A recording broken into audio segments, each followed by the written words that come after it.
My Family Thinks I'm Crazy, a podcast where I, your host, try to give you some tips on how you can explain all this weird, wild, crazy conspiracy stuff to the people you love most. Because that's what I've been trying to do for the past 10 years with no success. I've been telling everybody that our government is shady, but every time I do, my family thinks I'm crazy. The hollow earth, UFOs, aliens invading, fluoride in the water, they swear skies daily. When I talk about these things, they think I'm crazy. There's no escaping anymore the evil that we're facing. Illuminati mind control, they're sacrificing babies. The end of days, but anyways, my family thinks I'm crazy. What, they don't want to listen to you? No, they don't want to listen. They don't want to hear it. They're just like, oh, here we go, Mark. Off again with your... Mark being Mark again. Yeah. So, that's the thing about podcasts is when you're on the air, and it's like therapy, If I can't talk to my family about this stuff, I'll talk to you, Matt, and all our listeners. You always tell your whole podcast. Yeah. So who are we talking about today, Matt? They think that I'm crazy. They really think that I'm crazy. They really think that I'm crazy. My family thinks that I'm crazy.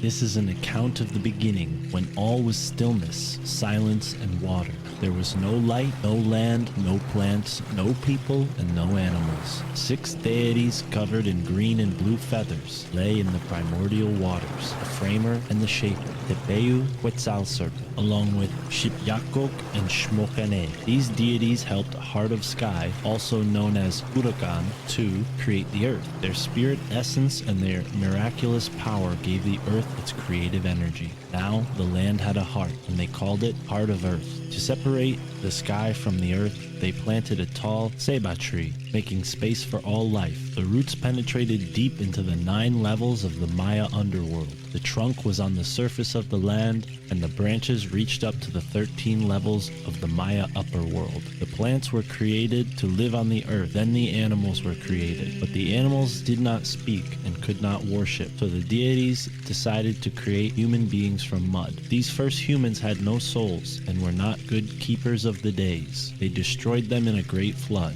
The deities tried another time and created humans from wood, but the wooden people could not worship either, so they were destroyed. Those that survived are said to have become the monkeys in the trees. The sky and the earth now existed, but there was no sun and no moon. A vain bird called Seven Macaw claimed to be the sun and the moon. But this was not true. 2 amazing twins, Unakpu and Palenque, defeated Seven Macaw by shooting him with darts.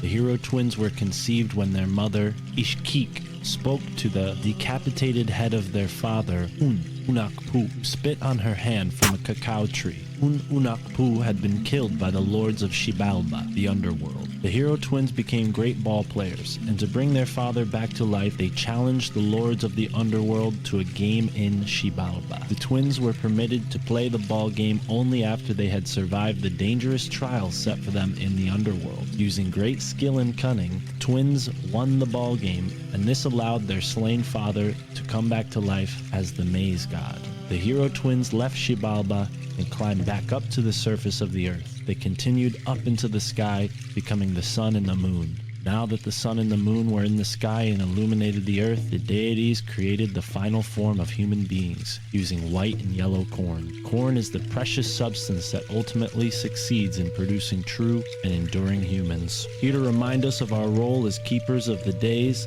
and recontextualize our place under the yellow sun and the white moon is Andra Visan, master of the Mayan Dreamspell Calendar. I'm Mystic Mark, and thank you for tuning in to this episode of the My Family Thinks I'm Crazy podcast.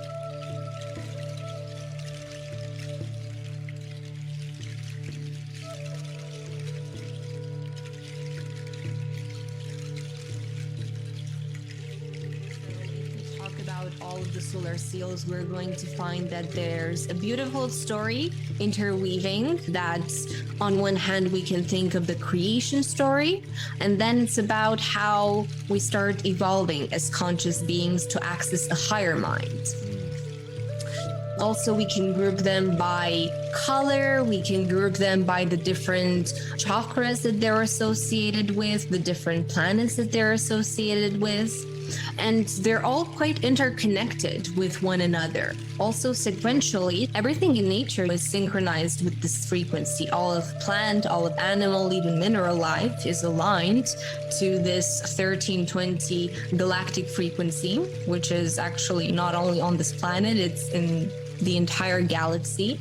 And this is what it is believed that the purpose of the Mayans was, to basically come here and to give us the tools in order to be able to realign with the natural frequency of time, because they were galactic masters in a sense, and their purpose was to come on different planets and inhabit them for a period of time in order to be able to kind of align to the culture, the local culture, and be able to, based on the language of this culture inhabiting the planet, to offer the tools needed that when the time comes to align with the galactic center, we would be able to do that. This is the purpose of the calendar, to help us realign with ourselves, to help us realign with the natural cycles of time, so that we can align with the whole galaxy, which is pulsating on this rhythm of natural time.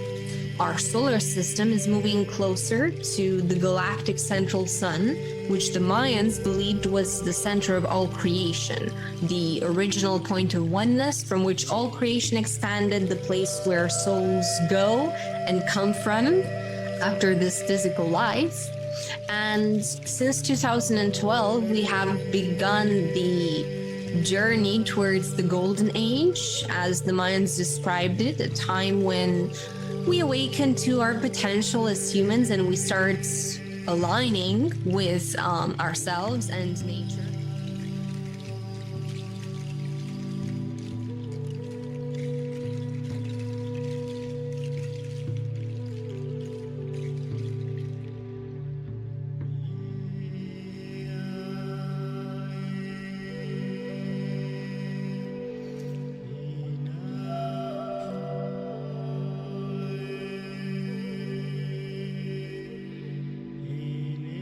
I'm Andra, born and raised in Romania.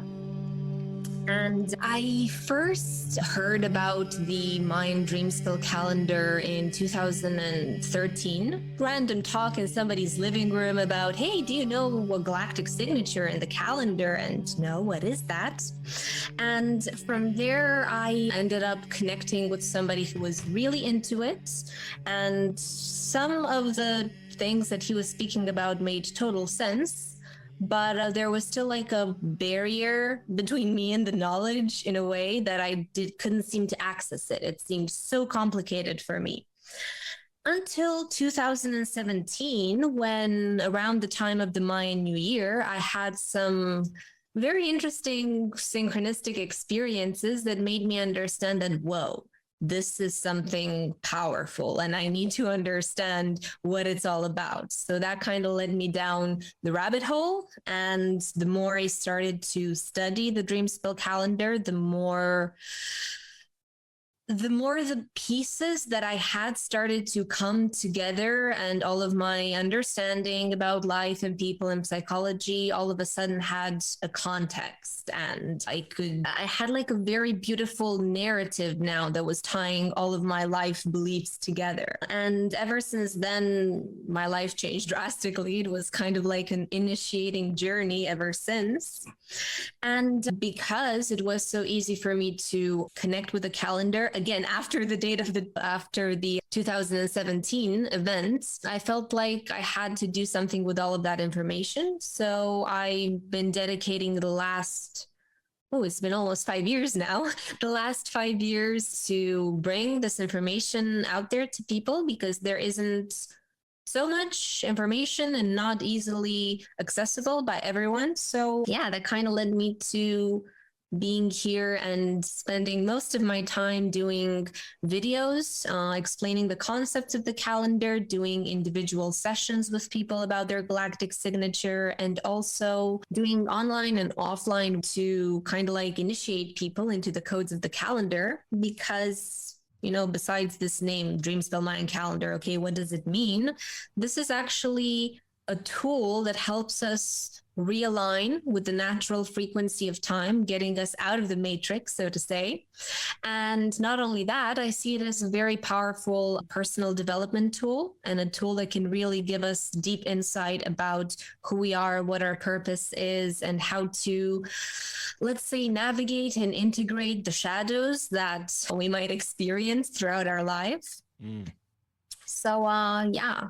Absolutely, yeah. And the name is certainly interesting. It comes from the Mayan calendar, but what is it? Can we clarify, like, dream spell? Is there a part of understanding this calendar that actually affects our dreams, like when we're sleeping at night, or is this sort of to add like a higher, sort of color the calendar in a way that makes sense, descriptive term? Part of the philosophy behind this whole name is the fact that we are actually kind of like living inside a dream, and reality is our creation in the same way that dreams at nighttime are something that our consciousness, or actually our subconscious mind, makes up. So it is this understanding that we are creating our own reality through our thoughts, through our emotions, our perceptions, our beliefs, which are shaping our life and our society and basically everything. And the dream spell is kind of like a tool meant to help us awaken from this very distorted dream that we have kind of stepped into, which is more like a nightmare version of how reality is supposed to be. So instead of living in harmony with nature and being nature's keepers and the ones that are here to maintain balance, we are kind of like creating chaos around us, and we are destroying our environment, mistreating one another, and all of these things, living in the illusion of separation. So one of the intentions of the dream spell is to help us awaken to our full potential and our capacity to create the reality that we wish, to clear out all of the unconscious programming and baggages that we keep carrying and not questioning, so that we can step into our power, to start together to co-create a harmonious reality for all of humanity, a harmonious reality where we are more connected to the earth, to one another. And it's kind of like a tool to awaken from the nightmare into a dream. That's how I interpret it. Absolutely, yeah. And as you're describing this, I'm realizing that I'm not a stranger to these ideas. Obviously, my girlfriend has told me a lot about your work, but my relationship with her kind of started around a time when I found this book called Time and the Technosphere by Jose Arguelles. And her and I were so fascinated by the Mayan calendar and trying to live our lives in alignment with the cycles of the moon rather than this, technical calendar that really has no connection to the natural world. It's a vestige of history. It's been manipulated by emperors and Roman Caesars and on and on and on, popes. And so it is a liberating thing. I can attest to this. Where was your life when you found the Dreamspell calendar, and how did you start to notice, like, oh, wow, this is actually making some profound changes for me? So to answer that question, I'm going to go to 2017, because that's for me actually the moment I started to connect with it. I wasn't really in a good place in my life back then. I was in a very toxic relationship. I was slightly depressed and having a hard time finding my place, my purpose, wanting to do something, not knowing what I can do, feeling hopelessness and all of these different things. And then as I started to look into it, to read about it, it was, like I said, all the pieces coming together. And it kind of like set me on a completely different direction. It made me understand why all the things I wanted to do up until that point, why they weren't working for me, because that was in the past. Like, it really felt for me that I had found the thing, one of the things that I am supposed to invest my time in. And not only that, it really made me accept certain things about myself. And, you know, when we're doing the inner work and we start discovering the shadow, the tendency is to kind of like fight it, to resist it, to deny it's there. And through the fact that it helped me understand the source of my shadows in a much more deeper way, it also facilitated a very deep healing for me. Like, it helped me understand a lot of my psychological patterns and why I behave the way that I do, and how can I accept and understand these patterns so I can heal them. So that's why I see the dream spell as a personal development tool, because as we start following it day by day and we start interacting with all of the different archetypes, because for people who aren't familiar, every day is a combination between one of the 20 archetypes of the calendar, also known as solar seals, and a lunar tone. This is, of course, if we're talking of just about the Tzolk'in, because the dream spell has actually two calendars in it, the 13-moon calendar and the Tzolk'in, which is for the Mayans, the sacred galactic calendar. But each day, let's say, has a specific frequency. And by observing how we interact with each day and all of the different archetypes on a longer period of time, so let's say a few months, we're going to start noticing how there's a pattern emerging. And let's say if I have issues with my emotions and I keep suppressing them and not communicating them, the archetype that is connected to the expression of the emotions, the red moon archetype, well, I might notice that on those days, I start to experience also all sorts of unpleasant situations inside or outside of myself. And then if we look at that day and we're like, oh, okay, let me understand the meaning of this day. What's it trying to communicate with me? If today is about emotions, how am I dealing with my emotions? Am I listening to them? Am I expressing them? So in time, we're going to actually notice how this pattern changes as we start understanding those shadows and we start working with them. Then we can find that another archetype is giving us a harder time. So yeah, for me, it's like a never ending resource of understandings about myself and people around me, because I also like to observe, people around me, when are they having a bad day? Oh, okay, it's that archetype. Okay, so I know what they're dealing with actually. So yeah, a lot of changes in my life, and just how I look at the world, how I'm able to understand people on a much more deeper level, because I kind of like set the intention to understand how all of these different archetypes work, how they influence us. So yeah. Right. Yeah. And it is seemingly complicated at first. I mean, 20 seals, 13 tones, you have the galactic calendar, then you have the sort of lunar cycle, right? So to put it into perspective for folks who may be more familiar with like the European Western style of astrology, it's really no different than the way each day has an influence from the sun, and the sun's in a different house, the moon is in a different house. So it sort of rhymes, although it is different.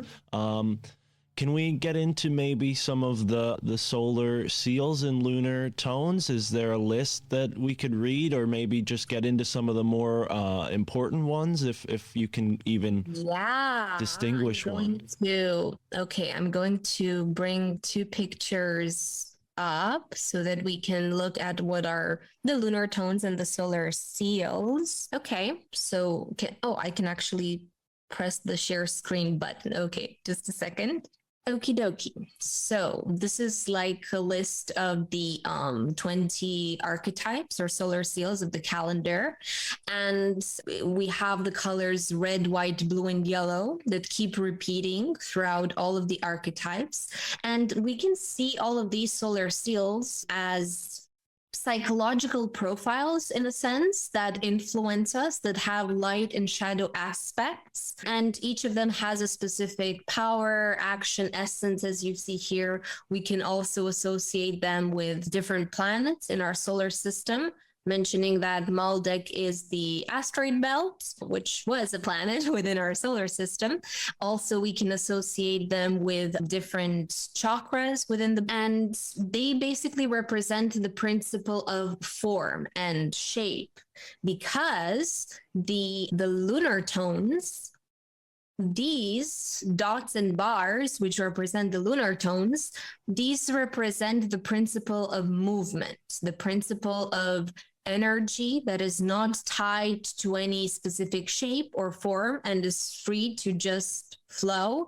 I also associate them with musical notes, also because of the name, a tone. So they're like different wavelengths of energy vibrating at different scales. And they also have a specific action that represents them, a power, an essence.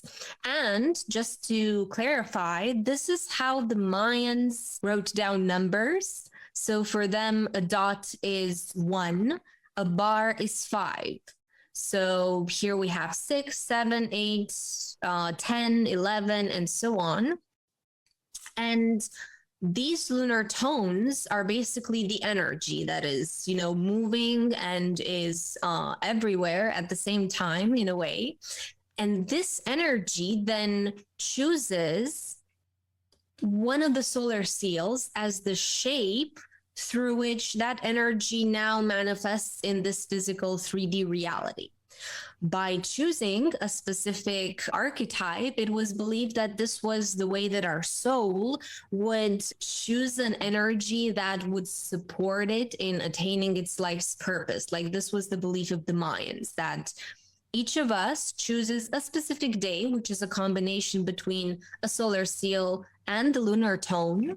And these two energies together help us gain a much more clear understanding of our mission, our purpose, and the things that we want to achieve in this life. And these solar seals can also be put in different categories. Like, we can think of them as going in the order that they have. They tell actually a story of creation from birth, which is what the red dragon represents, all the way to the yellow sun, which represents enlightenment. So if we talk about all of the solar seals, we're going to find that there's a beautiful story interweaving that on one hand, we can think of the creation story, and then it's about how we start evolving as conscious beings to access a higher mind. Also, we can group them by color. We can group them by the different chakras that they're associated with, the different planets that they're associated with, and they're all quite interconnected with one another. Also sequentially, so let's say, for example, here we have the blue night. It is very linked to the white wind energy and the yellow seed, the one that comes before and after. So they're like always working together, these archetypes. And this is what I really appreciate about this calendar system, because it's not about tying us down to a specific shape or form. It helps us understand that all of these different energies are interconnected. And if we carry a specific archetype as our main energy, we also have different helpers around us to help us connect with that energy. Well, and I noticed that to your point there about the sort of corresponding nature of the, adjacent signs, the chakras go sort of seemingly in order outside of the sacral chakra. Doesn't seem to be listed. Is there a reason why? Are all of them taking on the energy of the sacral chakra, or is that a mistake? Where is the sacral chakra in that? I don't see it as a mistake. Also, the heart, not the heart. Which one was it? The third eye chakra. Yeah, that one isn't there. But the third eye chakra and the sacral chakra are actually connected to one another from my point of view, because in order to actually gain the capacity to open up, to receive the wisdom and to see beyond the illusions, we need to first clear a lot of the energies around the sacral chakra, which are directed towards physicality.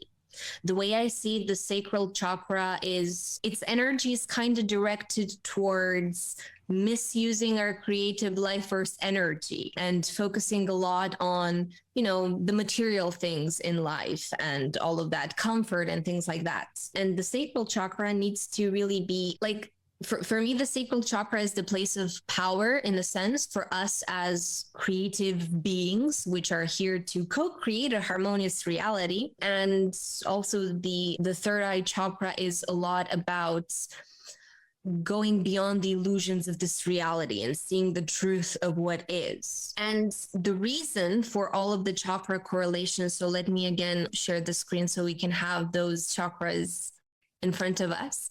The reason for all of these different correlations are because those chakras are the place of power of those archetypes. So we see here for the red dragon, the throat chakra is the place of power. They are here to communicate a lot. Or white wind is on the heart chakra. They are here to do a lot of healing on the hearts and all of the different. So here we have at the throat, the white whirlbridger, the blue monkey at the throat, and the yellow warrior at the throat. All of those four archetypes are here in one shape or another to communicate. But when we go back to the sacral and the third eye chakra, I feel like both of these things for all of the other families can be places of power. Like we all have this capacity to create. We all have this capacity to see the world around us very clearly. Because, for example, in order to communicate through the throat, to communicate the truth, we need to also see the truth. We need to be able to manifest the truth. Or for example, healing the heart chakra. We cannot heal the heart chakra if our eyes are clouded by the illusions of the unconscious mind or the illusions of this reality. And also if our sacral chakra is locked in its shadow aspect, so to say, again, for me anyway, I feel that opening the heart is a little bit more tricky because usually when we close the heart, we are kind of like directing all of our energy towards the lower chakras as well. So I can go on philosophizing about this for a lot, but the way I see it, these chakras are not put there on this list because they are considered to be places of power for all of the different families.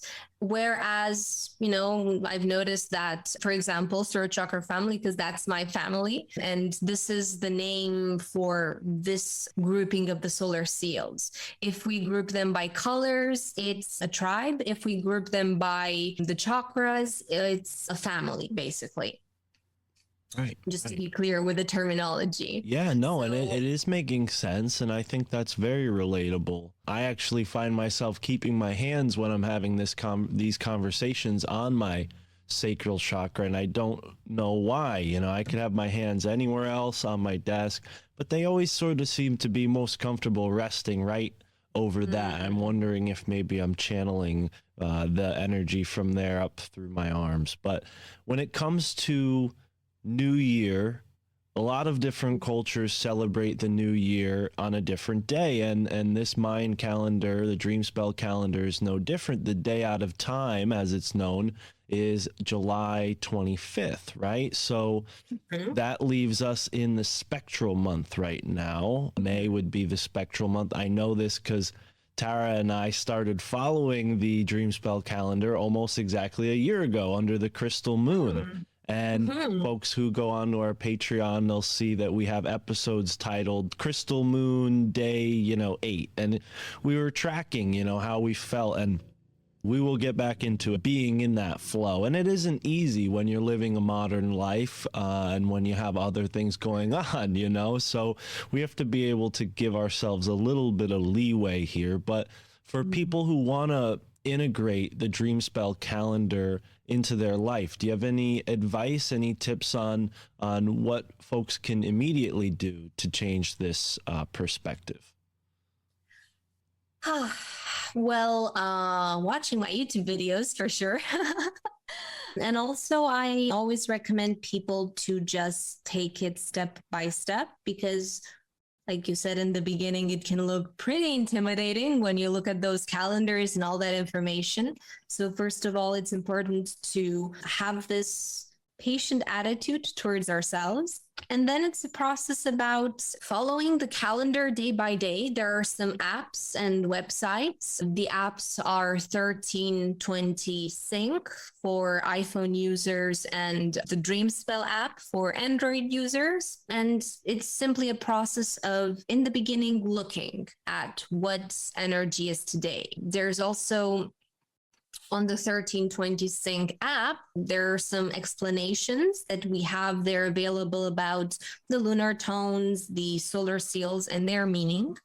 And simply doing this habit every day or even sometimes in the evening. That's how I used to do it when I started getting into the calendar, because I didn't want me checking in the morning influencing, my experience in a way, kind of like, our tendency to always look for meaning and find connections. So I would look at the end of the day to kind of be like, oh, so that's why I had this experience today, because today it's all about, I don't know, the physical body. So that's why I had a pain. Let me ask you about that, because I think that's really important. People might think like, oh yeah, I need to know about this, I need to look at it in the morning, but you're suggesting like, don't give yourself the bias, don't give yourself the preempt, because you might actually take some of the real meaning away. Is that true? Yes, definitely. So my experience in the beginning following this calendar was something like, oh, I found the perfect tool to plan how I move about and what I do on a specific day to be in alignment with the calendar.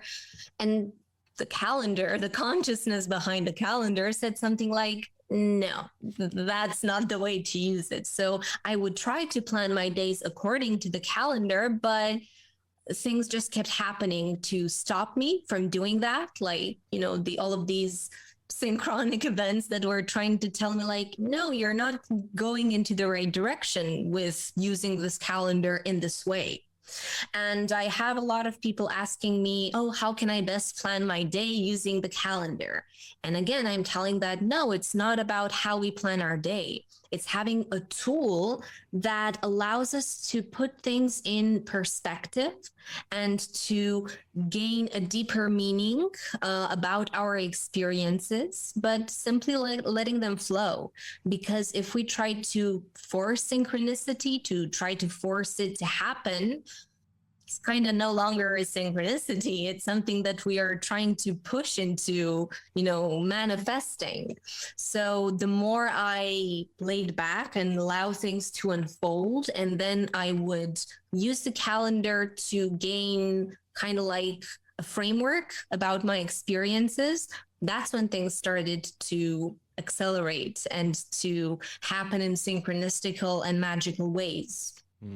Because what I've noticed, and I find this super interesting, is that people who are in alignment with the hearts and they are following their soul's calling and they are more aligned to it than the rest of the people, they're in alignment with the calendar, like without knowing it exists, without having access to its language, like they don't understand what these archetypes mean. When they speak to me and I know, all of the meaning of the energies, I always look at them and say like, wow, you are totally aligned with the energy of each day. You have no idea, but you are. And it's fascinating to see that. It's fascinating to see how on, I don't know, a yellow seed day, my yellow seed friend always writes me a message or gets in touch, or I bump into a friend on the day of his archetype, or all sorts of things like that. This is just like an example of the synchronicities that can show up for people. And this is what I recommend in the beginning, to simply use it as a tool to gain context about our experiences in a day, to help us better understand, oh, so that's why this thing happened. This is why I had that conflict. This is why, I don't know, I had a good day, or this is why I had a bad day. Right. And from here, it's about gaining a little bit of understanding about each of the archetypes so that we can gain an open doorway to the messages that they might be trying to send out to us. Well, and it shows how adverse we are in this culture. And, we're in two separate countries, but clearly there's a lot of overlap. We can maybe broaden it and say in Western culture, people are prone to putting a lot of anxiety around making mistakes. They don't want to make mistakes. They don't want to fail. So they find something like this and they're like, here's the secret. Everyone else is using this, and that's why their life's so perfect. No. You got to go and do it the reverse of what maybe your instincts are telling you, which is go out, make the mistakes, and then understand why through hindsight, through this context. And you're going to start to make those changes to where, the mistakes you made 3 weeks ago are a little less than the mistakes you'll make today when you leave the house, right? So I think when people understand it in this context of like healing rather than, this sort of, what's it called in medicine? When you try, there's an approach in medicine where you want to make sure the body's healthy before you get sick. And then there's the reverse, which is reactionary, which is like, oh no, you're sick, let's heal you, right? And sort of it's counterintuitive to think like this, but with this type of thing, we want to wait for the damage to be done and then go in and assess it and heal it, right? Yeah, definitely. Because, despite what you said and the fact that our culture is really trying to run away from making mistakes, this is at the foundation of how we learn as human beings. Thinking of a child, the child keeps doing mistakes until he learns that, this is not actually the way to do it. But if, like you said, we keep telling people like, yeah, this is the path, this is the way, might not also work for everybody. So that's also another thing. But another thing that I've noticed about this approach that people try to have towards the dream spell, it's also the desire to somehow feel that we are in control over our life, which, in the world we live in, we don't actually have control. This is actually a lesson that the White World Bridger archetype teaches us, that control is only an illusion. And as a person who has control issues, I really empathize with people on this. And for me, the calendar was actually, and how I started to connect with it in the beginning, I made the mistake of trying to plan my days according to it, and it kind of backfired towards me. So, it's about knowing that we cannot control what happens in our life, and that's okay. This is actually part of the game that we are playing in this world, where we are trying to wake up to the understanding that what we should be controlling is how we react internally to what is happening externally. We cannot change anything by force, but we can change how we react to a specific situation. And I feel like this is where the power of the calendar comes in, because as we start observing how the different archetypes interact with us and what they might be trying to point out about our life, our behavior, our situations, our relationships, we also gain the understanding of how to change the way we approach a specific situation. And that, I feel, is a very powerful thing to be able to do, to choose to react differently. And it's surprisingly how, this works. And the moment we react from a different internal place, how this actually affects the outcome of the outside situation. But yeah, it's a process for a lot of people. Like I said, it was so for myself this way. It was for myself this way, the tendency to try to control my experience rather than going with the flow and looking at what's happening to gain a deeper understanding and meaning. Yeah, and it's connecting with something that's so much realer than what we're given, like we mentioned before, the calendars that we have are so manipulated that this is a way for us to connect with the natural reality around us. And my question is, dealing with what you do and helping so many people understand this, do you notice people have heightened, maybe increased synchronicity in their life when they actually make that connection to natural reality? Definitely, definitely. I have a few people that I've actually stayed in contact and gotten really close after having sessions with them. And they keep telling me stories about their synchronicities. I also look at my own life, how, you know, ever since that day when I started to understand that, oh, the calendar is actually a very profound tool and I need to understand it, synchronicity has kind of become like something that just happens. I'm used to it now, you know, it's every day, all day. So yeah, definitely, because in Jose Arguelles's books, because he's the one that actually took the Mayan calendar and created the dream spell for all people to be able to access this wisdom. He was celebrated by 9 Mayan elders on a ceremony at Teotihuacan. I believe it was 2010, if I'm correct. When this happened, he was celebrated as the closer of this great cycle ending in 2012.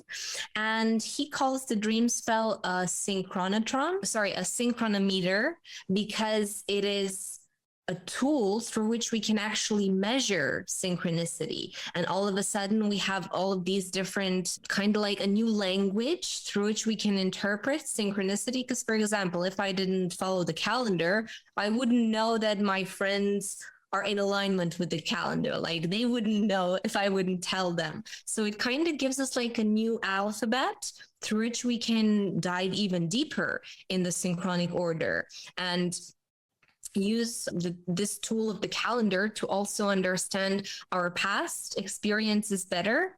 Because what I've experienced was through this calendar, looking at it now from this point of view, I understood that some choices I made in the past were totally synchronized with the calendar, and I had even no idea about it. I wasn't into it, I wasn't using it.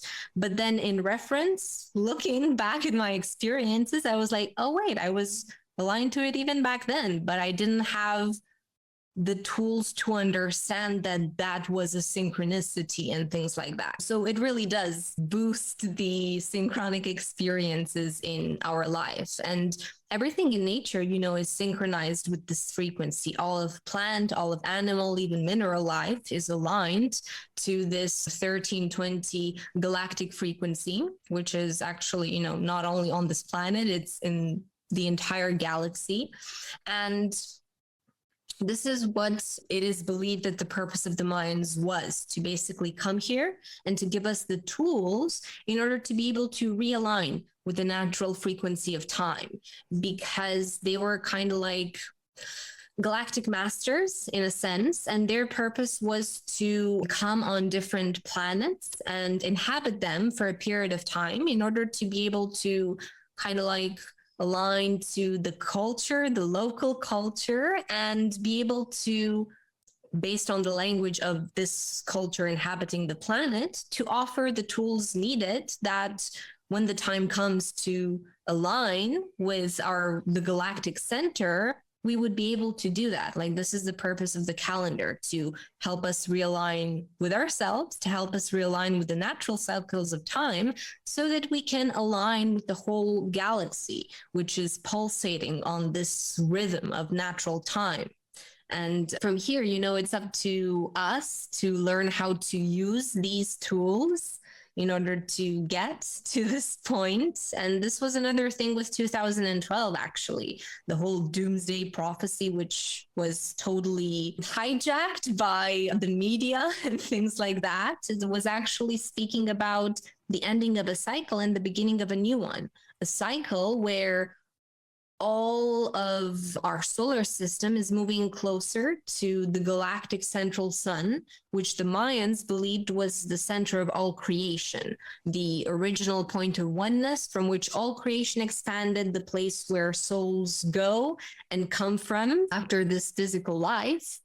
And since 2012, we have begun the journey towards the golden age, as the Mayans described it, a time when we awaken to our potential as humans and we start aligning with ourselves and nature and one another. So Yeah, I kind of like got lost in a lot of trails No, out there. you brought up so many amazing things that I honestly, I'm so glad that you brought them up because, yeah, it's connecting a lot of dots for me, Andra, as we are expected to. I think I mentioned this before we started recording, but we're both the same archetype, so to speak, according to my girlfriend. I'm also a world bridger or white world bridger. But Jose Arguelles, I never realized that he had that much to do with it. You know, I was familiar with his book. I had been perplexed by his book, clearly, because I don't even know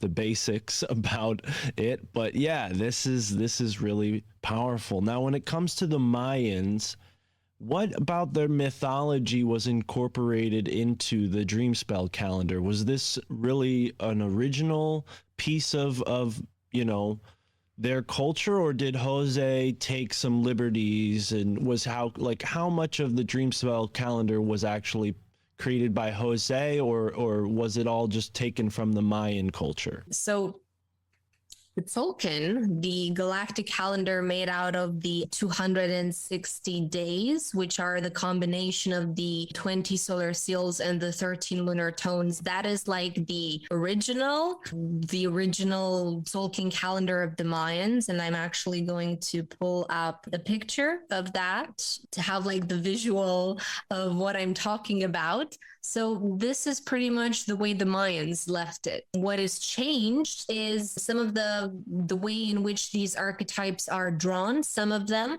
though while I was traveling in Mexico, I've seen the exact representations on different items. But if you go a little bit further down Mexico, you might find some different representations. So different tribes, different Mayan tribes, different way to portray these archetypes. And what has changed here is the name of both the lunar tones and the solar seals. For example, here we have the red dragon, which in the original Mayan calendar is the crocodile, but it still had that same function and purpose as an energy. And the lunar tones, I think in the picture that I brought up about them, we have the Mayan names written here. So instead of magnetic, we have Hun. So like that is the main difference when it comes to this calendar. And also besides besides the Tzolk'in calendar, we also have the 13 moon calendar. And based on this, we have the day out of time here on the 25th of July. And we have here 13 months based on the 13 lunar cycles within a year. And we have 4 weeks in each month, 7 days per week. So the whole 7-day week thing stays in place.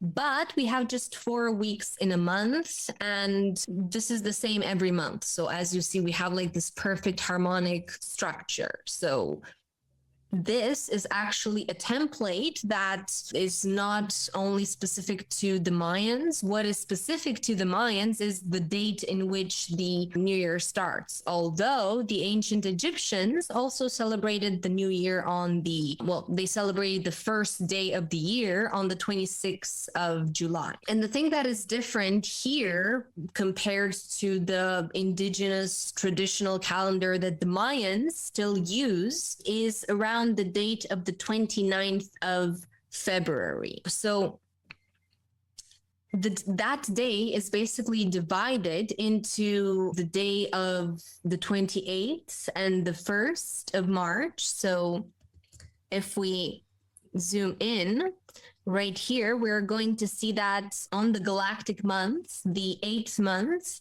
we always have 28 and the 1st of March.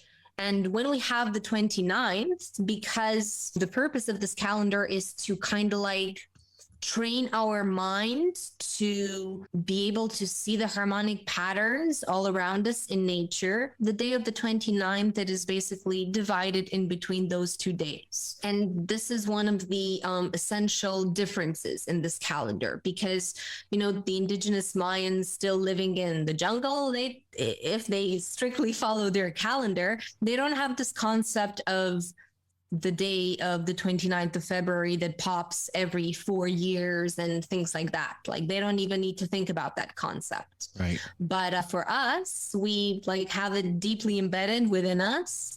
And therefore, by using this calendar in the same time as we're still using the Gregorian to kind of like, format our mind towards a new frequency, it takes that day and kind of like creates another day out of time in a sense where that day can very much feel like a portal. And I've experienced this many times, one time actually, because there's been one time the 29th of February since I've been following the calendar. But anyway, there is somehow a feeling to that day of like a much more timeless type of energy, the way I perceive it, because of the divide in between those two previous and the next day. So yeah, these are the essential differences. And besides the names and sometimes the interpretation about the different solar seals, for example, or the meaning of the lunar tones, like, this is something that I've noticed, kind of like each person that works with the calendar can add its own twist to how it interprets a specific energy, a specific archetype. And it's actually really interesting for me. I know about these things, but whenever I speak to somebody else that knows, it's like, I didn't think about this archetype in this sense. That's a very good point of view. And, there's a constant learning process by interacting with other people who also work with the calendar. So yeah, those are the main differences, I would say. Yeah, and if you could go back to, you took the pictures down. I could still ask the question. It looks way more consistent with what we would understand when we look at nature, when we look at biology, especially from a mathematical, physical perspective. We have these things called Fibonacci sequences and fractals and golden ratios. It would make sense that our calendar, our timekeeping system would have symmetry to it and not be this awful, ugly mishmash of, hey, one day is so screwed up, we actually have to add an extra day to it every 4 years, and we call that a leap year. I mean, that to me is so much more strenuous than just having one day at a time.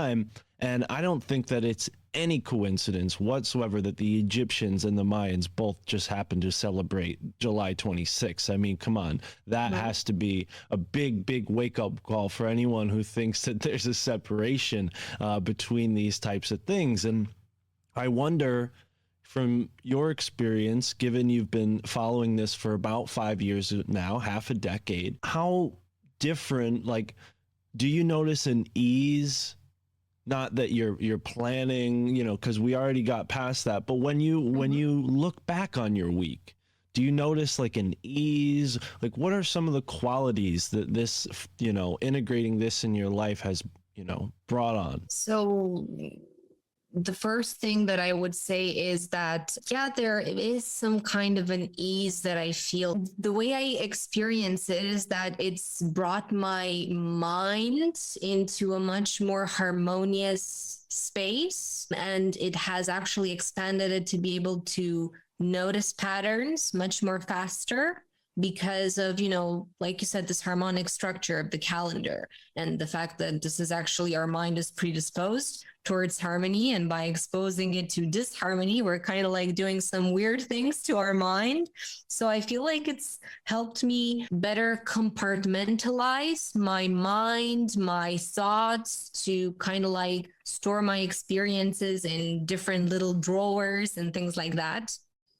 So that on one hand. On the other hand, what I've noticed, because I can also be a little bit hard on myself when doing the inner work and having very high expectations of me, is that it's been, putting me in positions where I'm like, I should know this. Why do I keep acting based on these patterns? But that is more a joke regarding to all this, that it is making me a little bit hard on myself. But it's actually been helping me to relax a lot more, because when we are thinking about the Gregorian calendar and we're thinking about the clock that is ticking and quantifying everything, we have the tendency to be very fast paced as a society and as individuals, with no time for pausing and reflecting and things like that.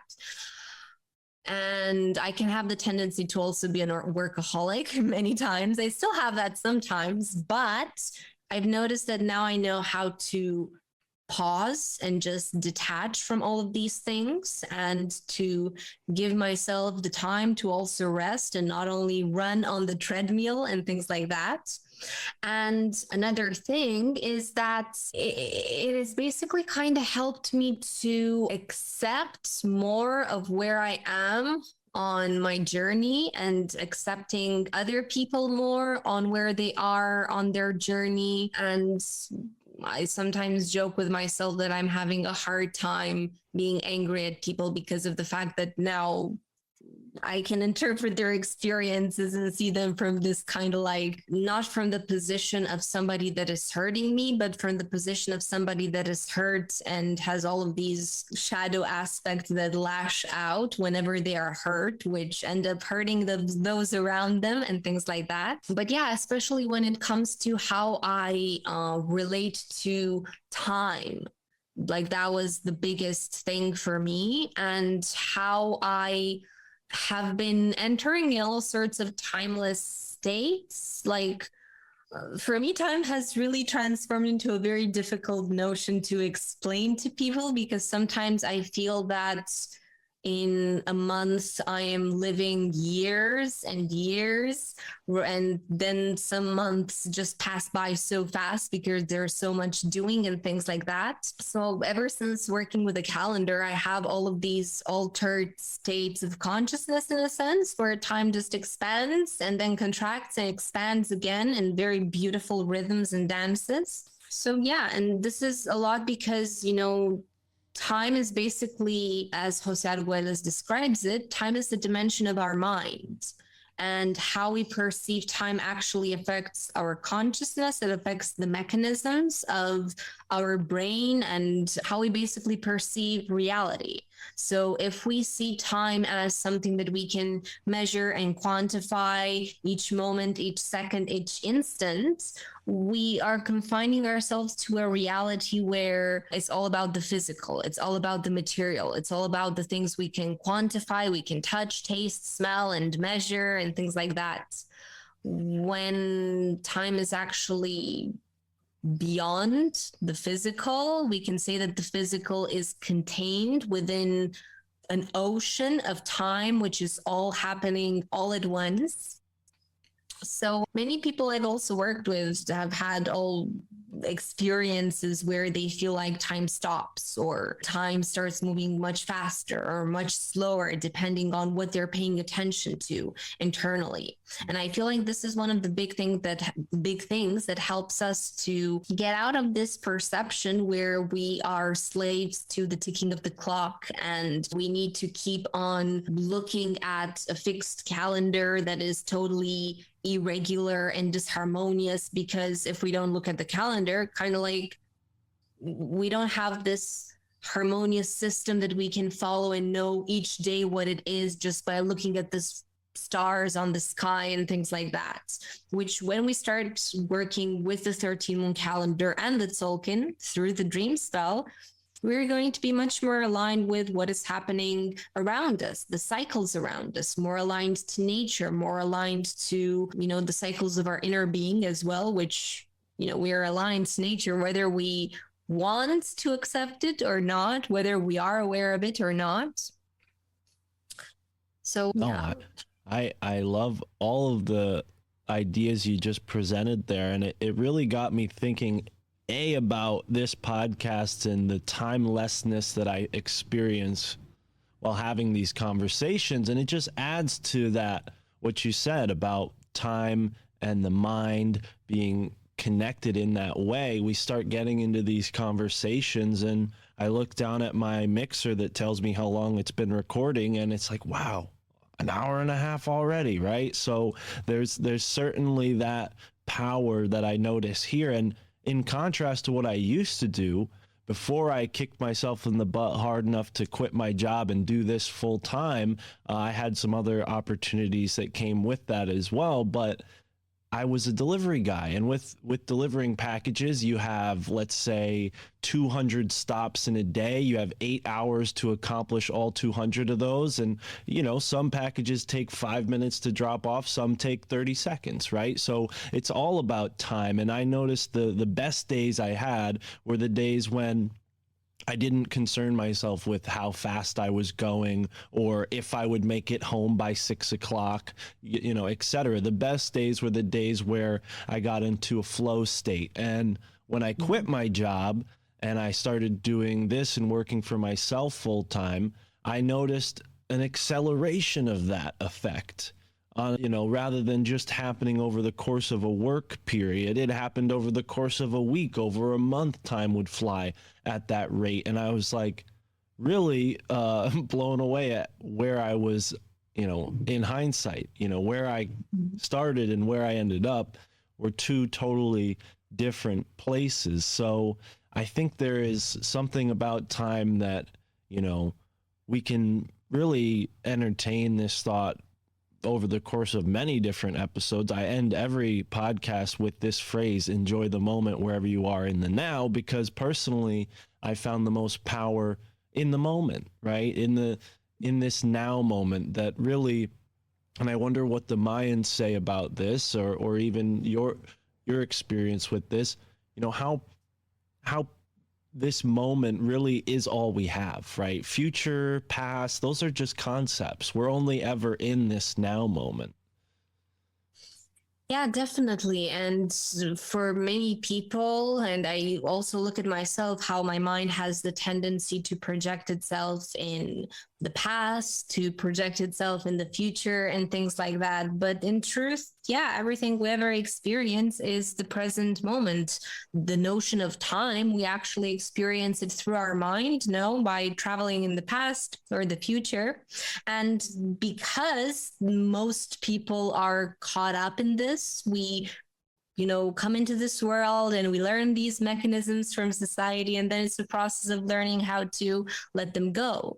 But this is, correlating this with the Mayan calendar and one of the archetypes there. One of the archetypes called the Red Earth, which is all about the power of presence, teaches us that if we work on anchoring ourselves in the present moment and being aware of everything that is happening in the here and now, not only do we heal a lot of the past wounds and traumas that we keep perpetuating in the present moment, but we also end up entering the synchronic order, which is all that is about.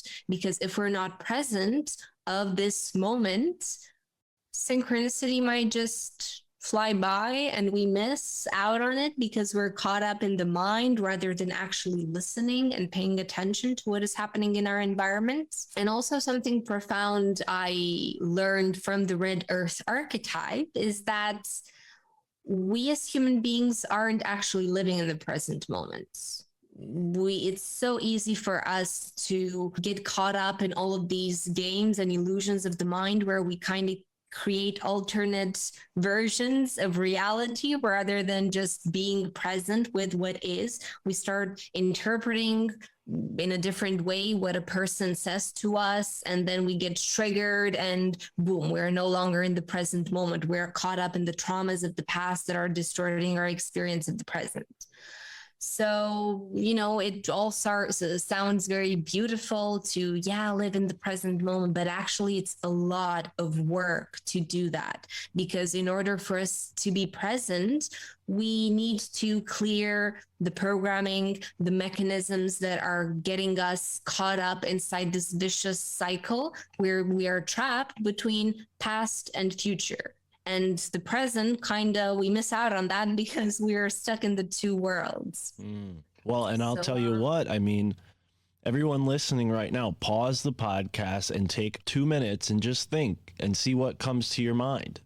You know, because wherever you are right now, I guarantee you're probably listening to podcasts the same way I do, which is I don't want to think about anything else. I just want to put myself, to your point, in this other space, this other mental space. I mean, listening to podcasts is a form of escapism. It's a form of escapism that I am guilty of. So don't be shameful, audience. I'm right there with you. But yeah, do that. You know, it doesn't hurt me at all. Pause the podcast and just think for 10 minutes. Think for 15 minutes. Maybe you don't turn this podcast back on. Oh, actually, please turn the podcast back on so you can hear Andra's plugs. But take some time to be in the present and feel how difficult that is. Because to your point, it isn't something that, oh, yeah, just turn it on. Like, it's not something that's effortless, but it can create an experience of effortlessness in your life when you have the discipline to strive for presence, right? And to your point, it's not easy. It's not easy. But are there any tips you would give our listeners to, you know, for when they get to that point? Because I think, you know, soon as you try to meditate, right? This word meditate, we don't really know what it means in spirituality. Everybody uses it in a different way. But when we try to meditate and we allow our thoughts to float away, the first ones that float back in are usually the ones we have to deal with, or the things that we don't want to deal with, right? I feel that for this process of presence, accessing the observer state is essential, because just like you said, you know, when we try to meditate, for example, which is what most people recommend for the practice of being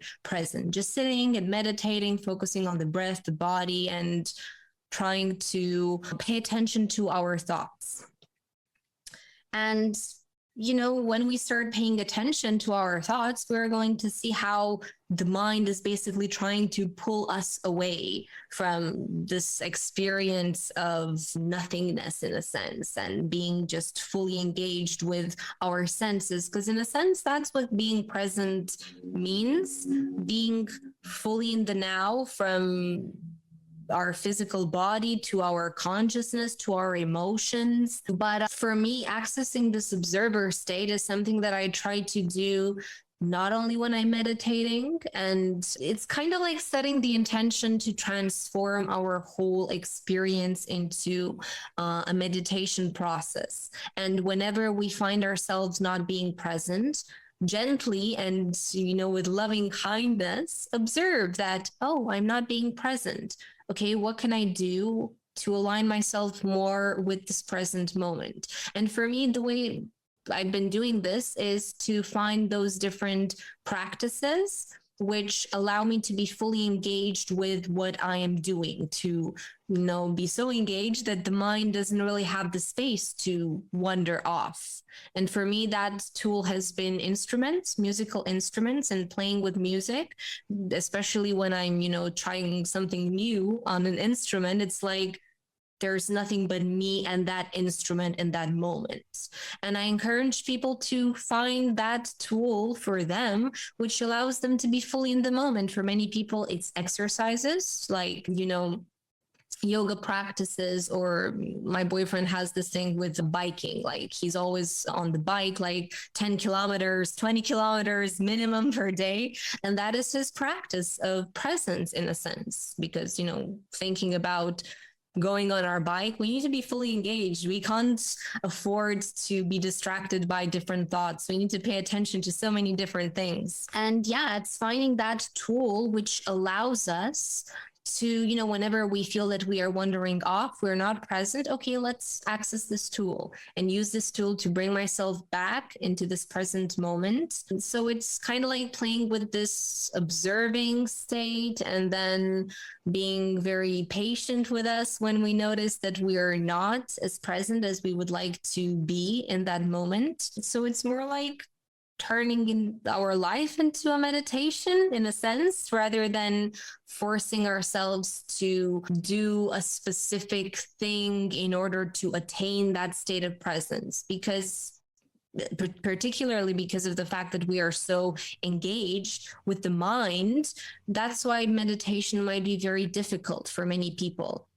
But for me, when I discovered active meditation, which is exactly this, engaging in a specific process where we are also using the body in a way, and we are engaging with the body and present with everything that is happening. So when I discovered this active meditation, that for me was like a game changer. And it really helped me to tap more into the state of presence without having to go through all of that. Oh, but I can't meditate. My mind isn't quiet. It's not supposed to be quiet, you know? Well,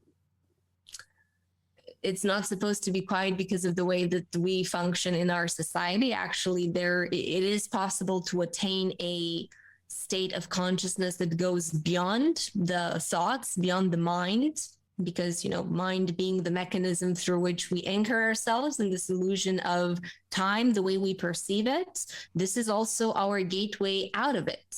And the gateway is the moment we start dissolving this mechanism that is our mind and going into this timeless state of consciousness beyond the physical, beyond the ego. But yeah, that's kind of what I recommend people for presence. Great advice and well said. Yeah, I am totally in concert with that. And speaking of concert and music, you talked about the moon tones.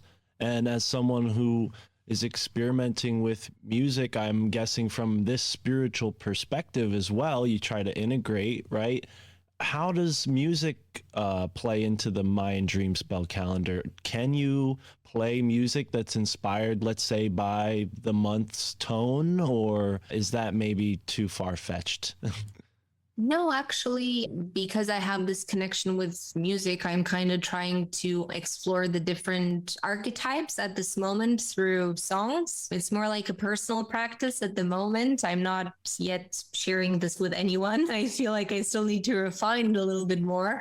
But I feel that, yeah, there's a lot that can be expressed even through music. For example, there are some guys from Argentina that are working with the calendar. They actually correlated the tones with specific musical notes, and they're creating like these experimental songs based on the different lunar tones to kind of like try to express that energy in sound. I don't have the, what's it called, like the vocabulary in a sense to kind of like explain how they did that. I'm not so good at musical theory. It's more like I play by ear rather than anything else.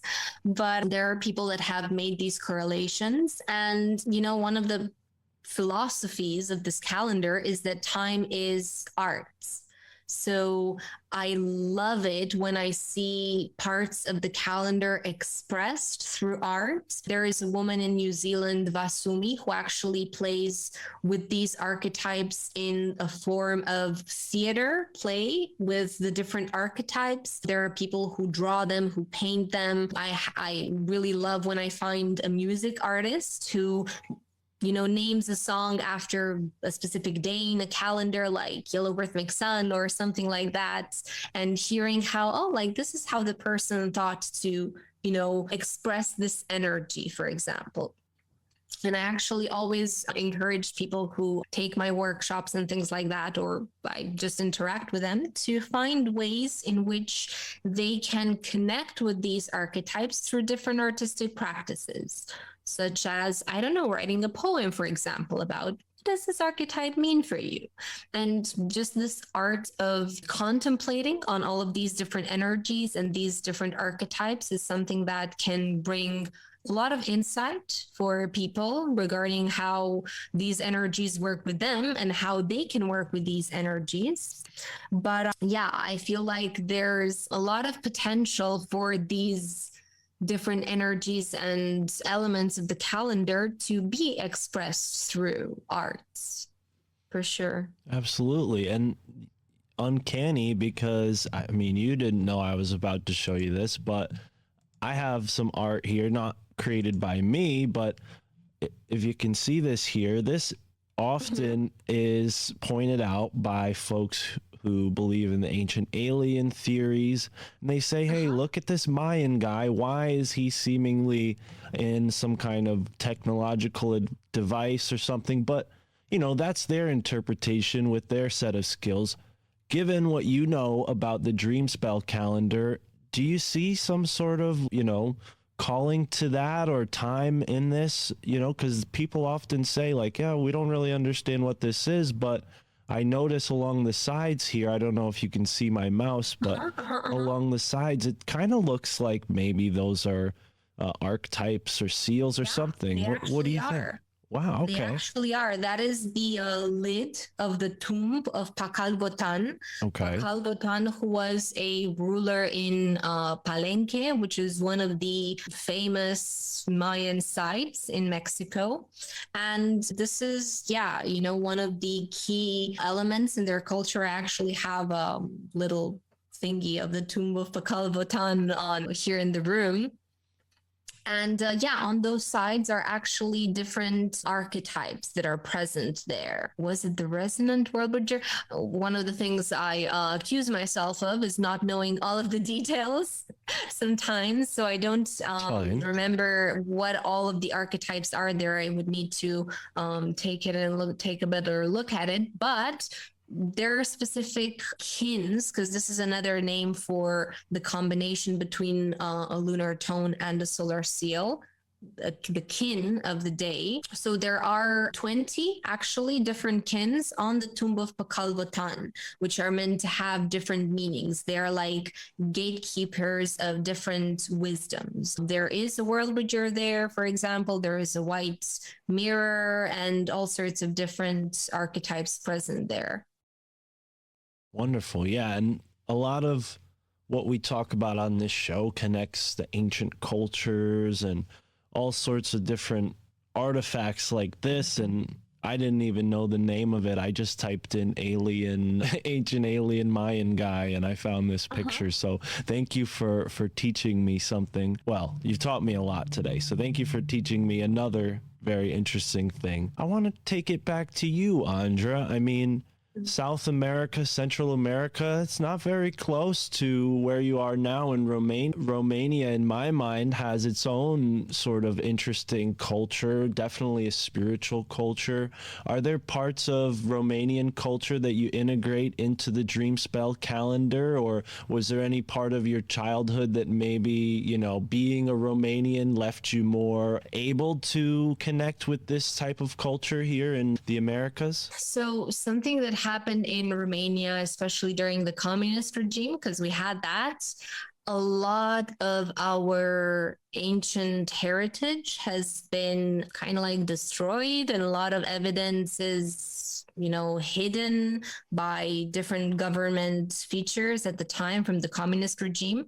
So from one point of view, what happened in Mexico and Guatemala to the Mayans, it happened here in Romania very deeply, because we were actually, even, close to modern times, quite aligned to nature in a sense. And from my point of view, there are a lot of similarities between these two different cultures of, Mexico and Romania. Like, it's not something that I can necessarily rationally pinpoint. And besides, this connotation of both our cultures being destroyed by globalists and things like that. But I felt a deep sense of familiarity in the people there while I was visiting Mexico, like the same behavior. And somebody was sharing this with me very beautifully, how as Romanians, we kind of like have a very hard shell, but a very sweet core. But to get to that core, we kind of like need to break the shell.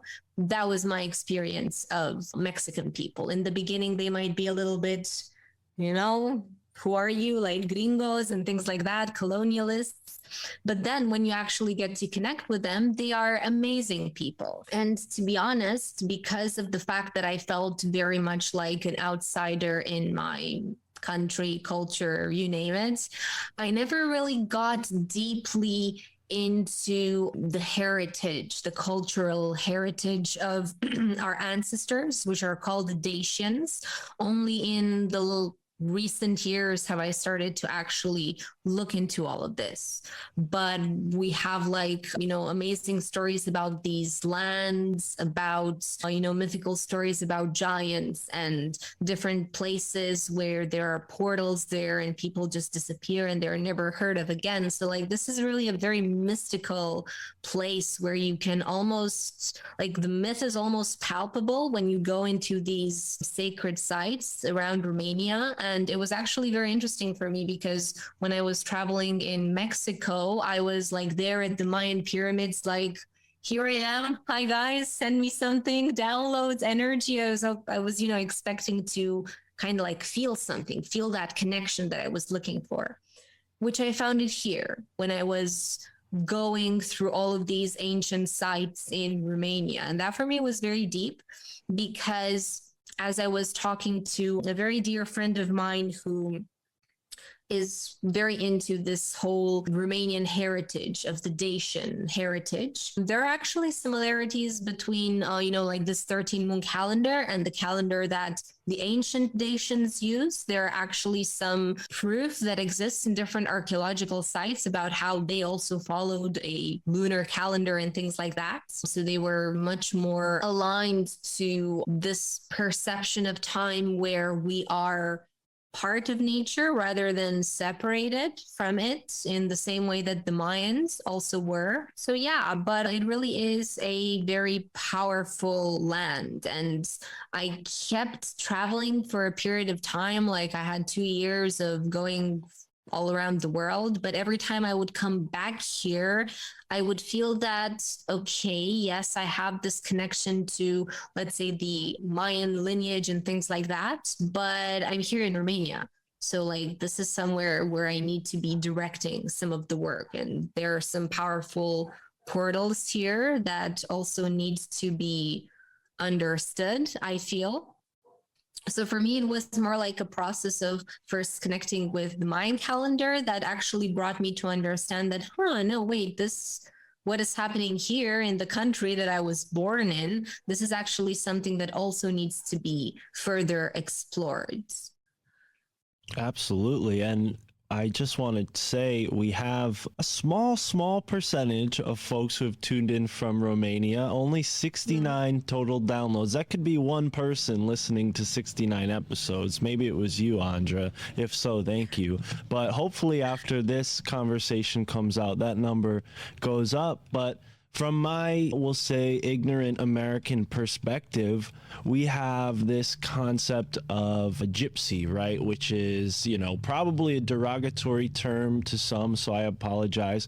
But considering you made the connection earlier to the Maya and Egypt, we have this sort of linguistic, at least it seems like the word gypsy and Egypt might have a sort of connection. So I don't see any reason why, the three cultures would all be using a moon calendar. That seems right. That seems like maybe why the communist government wanted to suppress your guys' history. It's unfortunate. It's happened here in America too, to the Native Americans. But, yeah, and of course the Maya down there with the Spanish and that whole colonial situation. But yeah, I'm very curious about Romania. If you could, maybe for anyone who ever visits or is in Romania, what are some of these sacred sites? Are the portals? I mean, you could keep them a secret if you want to preserve them. There is, some thought behind that. We don't just want anybody to be able to go to these sites, but if you could maybe share some insights. So I'm going to share 2 of them for now. But there are a lot more. And one of them, which is the most famous, and there are already quite a lot of foreigners coming to visit it. It's in Bucegi Mountains. We actually have a sphinx ourselves, but it's not a man-made sphinx. It's like a naturally occurring phenomenon where the rock was kind of like shaped by, storms and things like that. Now that's like the face. Now that's what they say oftentimes, Andra, to kind of But we here have dubious sort of thoughts about people who say it's just naturally formed.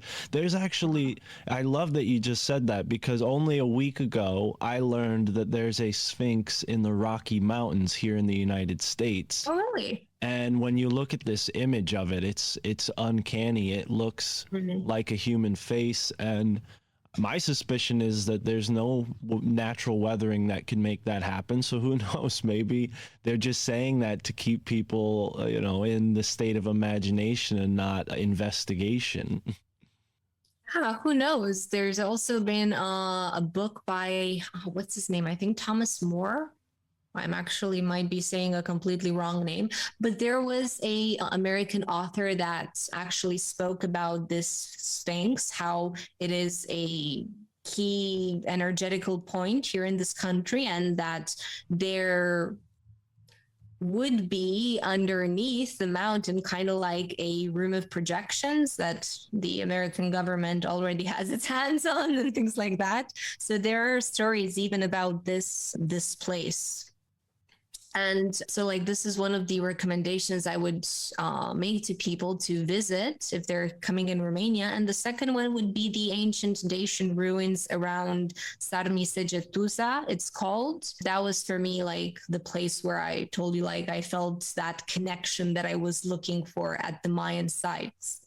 And it is basically this ruin that exists now on the place where the Dacians were before.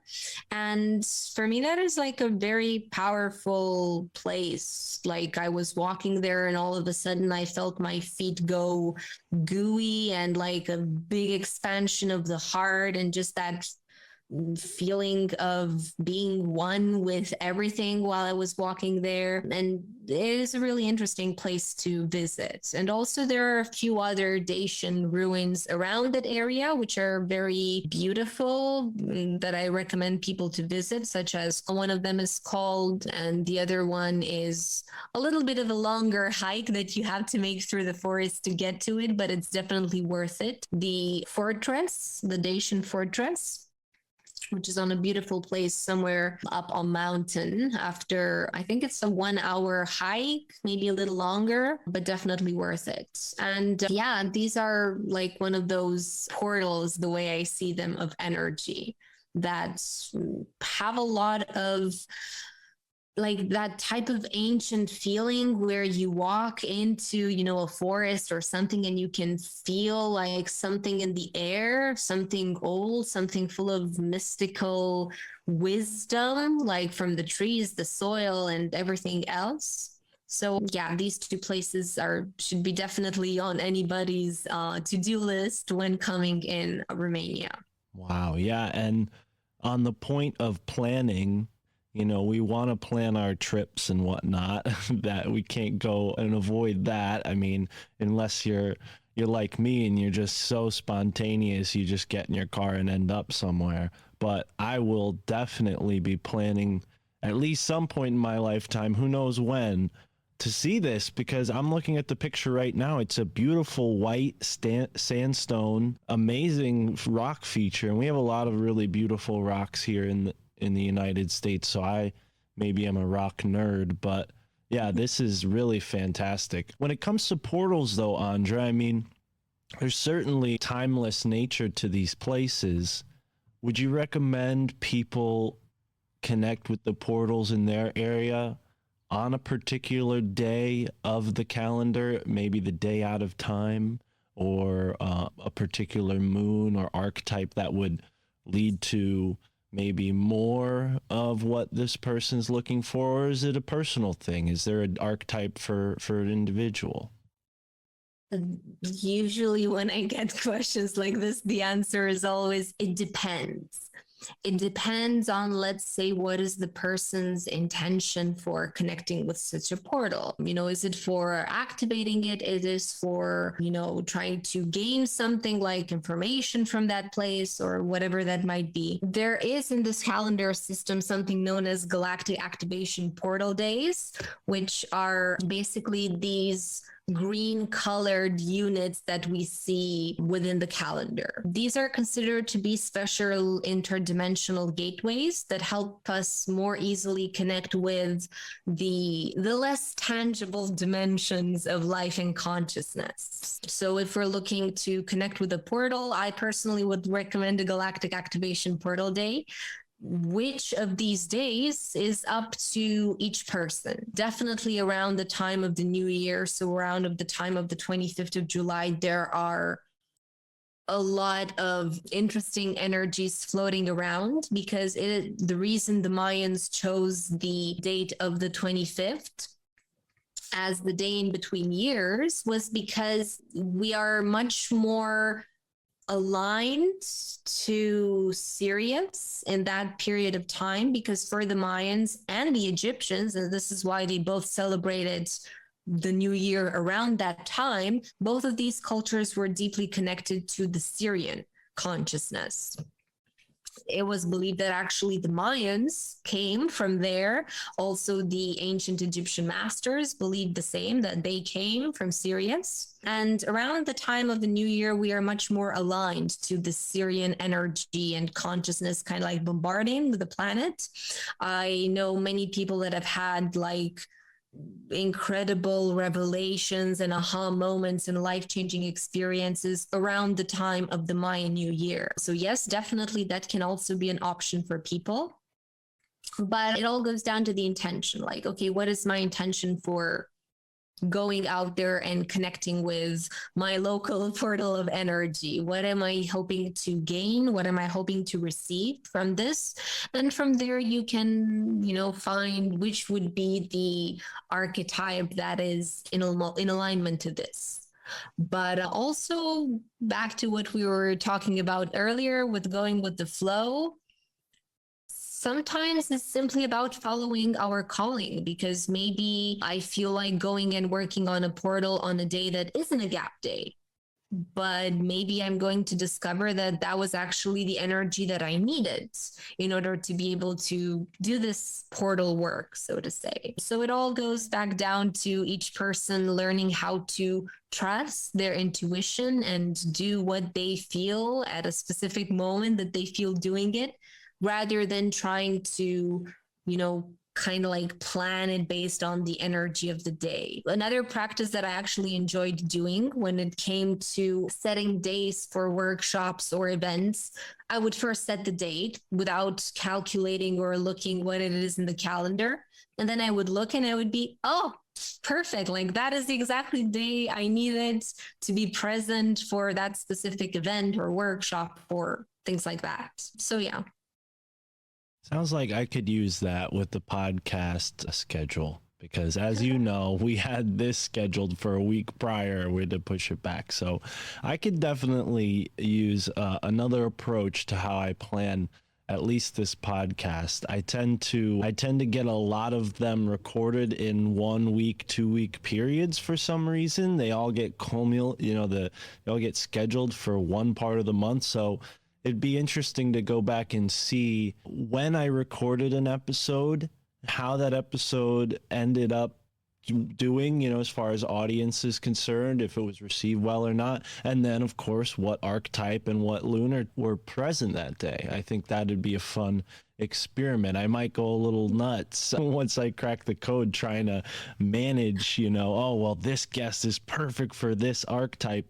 But I can see that maybe in a hindsight kind of way, adding a lot of clarity to how certain conversations go. Because as you know, doing what you do, you probably speak to many new people every week. Conversations are very, fragile things. They can go all sorts of different ways, and it takes great care to set them up the way we have today. And you're just a fountain of wisdom, Andra. I almost want to, keep you here long enough. Maybe my girlfriend will come back from work, but I know she's going to want to have you on her podcast. So I hope we'll get to talk again soon. Please let all the listeners know where they can find your work, where they can reach out to you if they want to ask more questions or even employ some of your amazing services. Please tell us where we can go. So my YouTube page, which is Dreamspell Calendar Explained, and usually you have my contact details like my email written there in pretty much all of them. So the email is there for people who want to contact me that way. If not, there is my Facebook page, which is Dreamspell Galactic Signature Decodings. I'm a little bit chaotic when it comes to like all of my different pages. I have different names from them, but anyway. And it's also the Instagram page, which is Dream Spelling. So any of these three options are available for people who don't have one or the other. So yeah. Right on. And Cool. And all that will be in the description, so it'll be really easy. YouTube, Facebook, Instagram. And do you have your own website, your own URL, your own .com yet? Not yet? Not yet. All right, Not well, yet. we'll talk after the recording. Maybe we can make a page for you on my website, because I think you deserve to have one place where people can go to get this stuff, or at least find you. So here we are in the moment. I have to ask you one last time, one more question. Doing everything you do, understanding the world from this great perspective, does your family think you're crazy, Andra? I think they gotten used to me because I've been, let's say, crazy since before doing this work with the calendar. This was just the cherry on top. But I don't know if crazy in that sense, but definitely they think some things about me are weird in the way that I look at life, and, you know, me trying to explain them the lack of logic behind many of the concepts that we have in our society. So yeah, I can definitely say that I am that black sheep of the family in a sense. Well, you're right at home here. My mother has, I have to, you know, mention this, that she has been an amazing support in the sense that no matter who might have thought I was crazy, she was that person that was like fully supportive of anything I was doing, no matter how crazy it might have seemed. She was actually the first person back in 2012 when the whole craziness was going on. She was the first person that told me that, oh, you know, it's not about the end of the world. It's about the beginning of a new cycle. And funny enough, back then I was like, come on, mom, stop with that bullshit and things like that. What new cycle, what evolution of consciousness and things like that. So me and my mom are kind of like on the same level from many points of view. But I think she also thought I was crazy at some point in the past. So I feel like it's a process for many of us, you know, whenever we are going through, let's say, stage of beginning to see reality beyond what we have been taught that it is. Yeah, definitely people around us are going to think we're kind of like going off the rails. But that's a good thing, you know, because it just means we are getting out of this dysfunctional and distorted society. And being crazy is actually a compliment that people make to us. I couldn't have said it better myself. That's why we name the show what it is. And I think you're right at home here. A lot of folks who tune in, I'm sure, can relate. So, Andra, thank you so much for spending your time with us here, and thank you for helping me understand the Dreamspell Calendar, because it is complicated, but you do a great job of explaining it. And then, yeah, I'm going to be working harder to stay within that cycle rather than the alternative, the mainstream. So with that, folks listening, thank you so much, and enjoy the moment wherever you are in the now.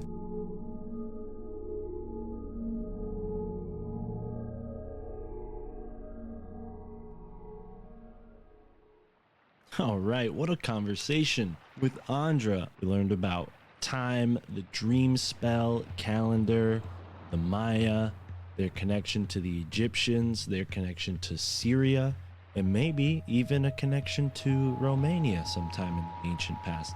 Romanian Sphinx. I mean, how could I have expected that? That's why I ask the questions that I do. But it is curious synchronicity.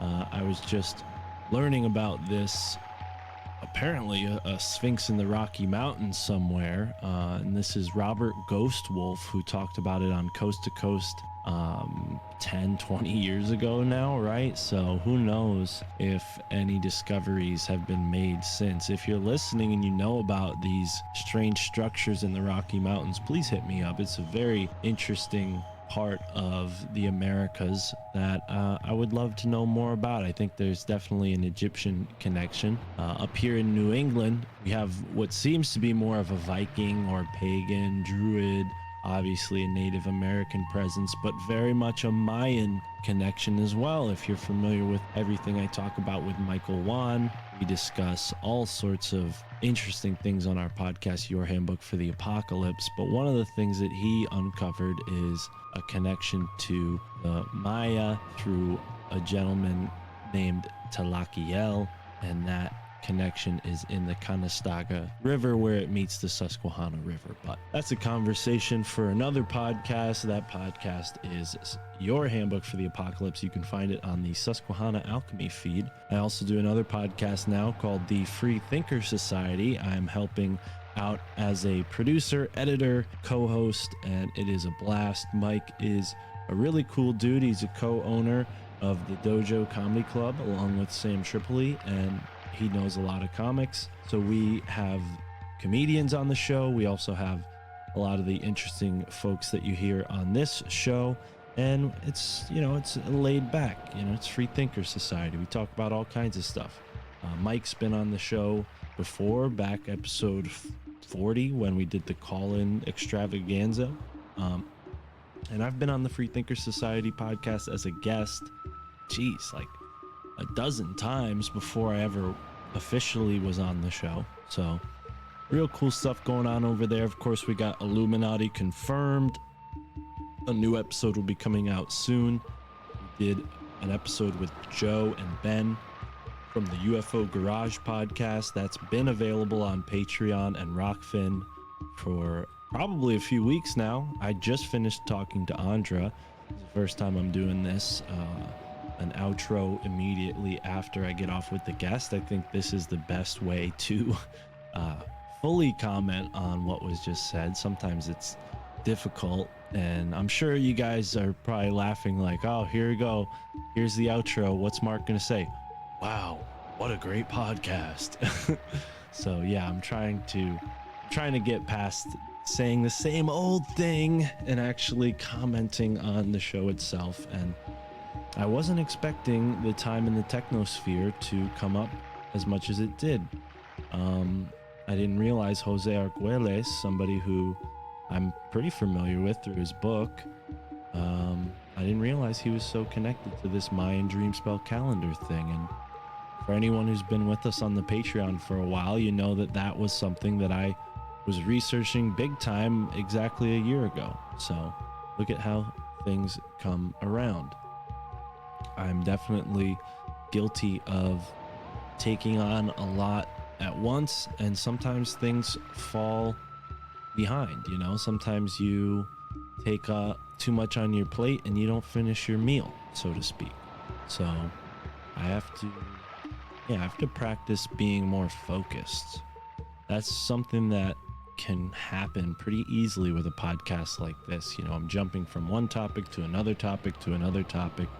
So I want to be more focused, and this conversation was great because it reminded me of something that is extremely important to me, my relationship with my girlfriend.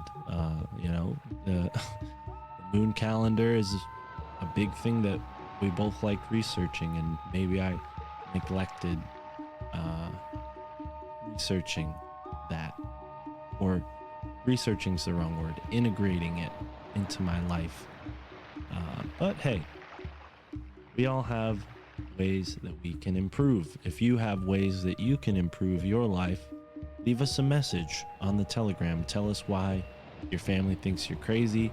Tell us what you've learned from the show, or maybe just suggest a guest for me to interview. I'd love to hear who you find interesting, and maybe I'll find them interesting as well. We have a really great episode coming out soon with a man named Chad Stemke. Really interesting guy up there in Michigan in the Great Lakes region, researching all the strange anomalies in the Great Lakes region. I've got to say, Chad, he blew my mind. I'm like, all right, we need to bring this back for a part 2. So I haven't recorded that yet, but by the time this is out, I'll probably have recorded a part 2 with Chad, and that's going to be a great episode. Very excited for that. And hey, if you're a Patreon supporter, you already have that episode and this one, right? Because all of our episodes are value for value. We don't have ads. There are no dynamic ads that break into the show and cut up the content. That's not the type of show I like to create. Nothing against people who put that type of show out. I think they all have their benefits and their strengths and shit. Honestly, this podcast isn't big enough to get those kinds of sponsors yet. So who knows? Maybe a day will come where I say, you know, I'm tired of driving my girlfriend's car. I want my own car. I want to buy a new car. I need to work harder. Stop being a lazy boy. And I work my ass off on this podcast, and I work odd jobs to pay my bills and all that stuff, because podcast is paying for itself, of course, but it's not really paying for me to live yet. So I need to still supplement my income with other work, but that's fine. That's the decision I made. I've committed to this. I have discipline, and I will see it through. And I know, slowly but surely, we are steadily rising. More and more people joining the family, my family, thinks I'm crazy podcast family. And lovingly, you guys are my lunatics. I love you all. So join the Telegram. Get in touch with me. Even if you are hard, you're strapped for cash like I am sometimes. Even if you can't support with a one-time donation, just join the Telegram. That's a good way to support. Follow us on Instagram. Leave us a review. We just got a review from someone named Bootstrapper. And I remember getting great reviews from Bootstrapper in the past. And now it seems like he thinks we're too childish. Well, sorry, Bootstrapper. Maybe you shouldn't listen to Illuminati Confirmed. Maybe you should just listen to the My Family Thinks I'm Crazy podcast. But anyways, please support the show on Patreon, on Rockfin, or with a one-time donation. If you buy our t-shirts in the merch store, you buy any of the merch in the merch store, it helps the podcast grow. It helps the podcast get new eyes on it, of course, because you wear your merch that you buy from the merch store, and people are like, damn, where'd you get that cool ass t-shirt? Did you buy it at Old Navy? Did you buy it at Savers? At Goodwill? No. Did you get it at Target? No. You can't get cool podcast merch at Target. You can only get it when you listen to cool podcasts like this one. So do yourself a favor, upgrade your wardrobe, get some podcast merch, even if it's not my merch. Go get Juan's Juan t-shirts. Those are dope. Go get Chris Prozer's The Mensa podcast merch. He is actually someone who's worked in the fashion industry. You want real professional podcast merch? You gotta go to Chris Prozer. Anyways, that's all for this outro. Support Andra in all the places. Amazing conversation with Andra. That's it. That's all for me, folks. Have a great moment wherever you are in the now.